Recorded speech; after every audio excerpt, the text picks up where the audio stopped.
kita itu kan nggak bisa move on ya Ustaz, nggak bisa melupakan. Manusia tuh nggak bisa melupakan, yang bisa mengikhlaskan, merelakan kalau misalnya itu bukan milik kita Ustaz. Di saat satu momen alhamdulillah kita udah dapat mengikhlaskan takdir yang gak enak di hati, orang yang udah pergi dari hidup kita udah bisa merelakan semua.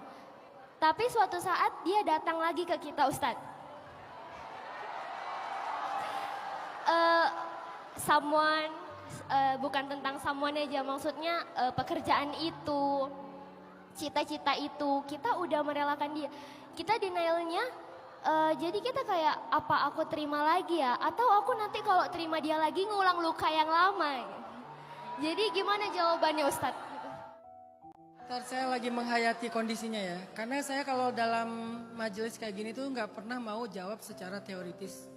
Jawab teoritis itu gampang, tapi jawab dengan empati itu butuh perenungan kan. Jadi saya nggak bisa ngejawab, Allah berfirman, Rasulullah bersabda, banyak dalilnya tuh banyak banget. Kita kan udah dilatih untuk menghafal dalil dari sejak kuliah dulu. Tapi memahami kondisinya,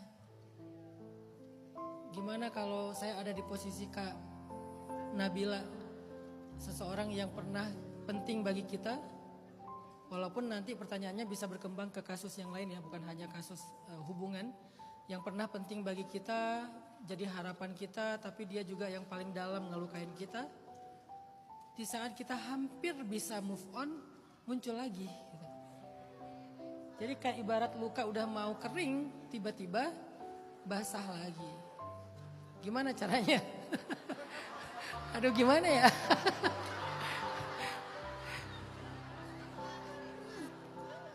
Ya itu kan jawaban teori, istighfar, salawat. Udah tahu saya jawaban itu, dan mungkin bahkan Kak Nabila udah tahu jawabannya ya. Sebentar, saya coba menghayati diri saya.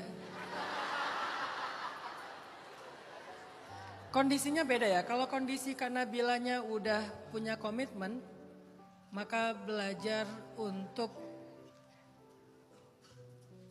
merelakan karena bukan takdir, itu mungkin pilihan yang paling tepat. Karena udah punya komitmen. Kalau Kak Nabila nggak punya komitmen apa-apa dan masih membuka kesempatan untuk berkomitmen dengan seseorang secara halal, maka nggak ada salahnya memberikan kesempatan kalau orangnya udah berubah. Kalau ternyata Kak Nabila sekarang memang lagi fokus belajar aja, nggak mau terganggu dengan rasa-rasa yang kayak gitu, maka cobalah untuk ya meyakini satu hal ya, kalau kita sukses dalam belajar, insya Allah yang gini tuh nggak bakal ngikut Kak Nabila gitu. Insya Allah orang yang serius belajar, sukses belajar itu nggak akan menyesali ketika pernah meninggalkan kesia-siaan di masa lalu, tuh nggak akan nyesal. Karena kesenangan-kesenangan yang kita korbankan saat kita sedang berjuang, itu nanti akan bisa kita nikmati lebih indah lagi ketika kita sukses. Kan kesenangannya tuh kayak pacaran gitu kan. Oke, aku gak mau pacaran karena aku lagi fokus belajar nih. Begitu kalian nanti udah sukses, lalu kalian menemukan seseorang yang cocok buat kalian, lalu kalian menikah, pacaran setelah sukses tuh jauh lebih seru loh. Udahlah sukses halal kan, jauh lebih seru daripada pacaran ngumpet-ngumpet, belum sukses, makan bakso gak tahu siapa yang bayar. Apalagi buat cowok, pacaran kurang modal itu capek. Jadi kalau kalian pengen pacaran, modal dulu. Siapin modalnya, karir, belajar, bisnis, bla bla bla. Udah sukses, kalian lamar secara halal, biar pacarannya secara langitnya diridhoi, secara buminya udah punya modal banyak. Kapadokia. It's my dream gitu kan ya. Saya pas baru pulang dari Kapadokia itu banget kejadian yang kemarin tuh di Brazil ya, yang jatuh balon udara kan ya. Anak-anak bilang, "Bah, alhamdulillah kita nggak jatuh. Kayaknya itu untuk sekali seumur hidup aja ya Bang, nggak usah diulang lagi gitu." Jadi kalau udah punya rezeki tuh pacaran, family time bisa diulang kok gitu, nggak ada yang hilang. Tapi kalau kita mengorbankan belajar, mengorbankan berjuang untuk kesenangan sesaat ini tuh susah ngulangnya kalau kita gagal.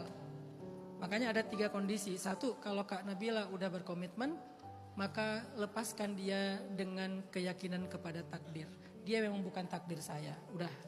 Tapi kalau kondisinya Kak Nabila memang pengen serius, membuka diri, mau berkomitmen, mungkin memberikan kesempatan kedua itu ada bagusnya juga, tergantung orangnya ya. Jangan sinis dulu, karena tergantung orangnya. Ada orang yang bisa berubah kok. Mungkin ibu punya trauma, tapi kalau yang orang bisa berubah bisa aja. Yang ketiga nih kondisinya, kalau Kak Nabila ngerasa kayak aku tuh sebetulnya lagi semangat banget karir, kuliah atau kerja atau apa, ya udah, yakinlah kesenangan yang kita tunda demi kebaikan dalam hidup kita itu bisa kita ulangi di masa depan justru dalam suasana yang jauh lebih nyaman karena kita udah sukses. Itu mudah-mudahan kejawab ya.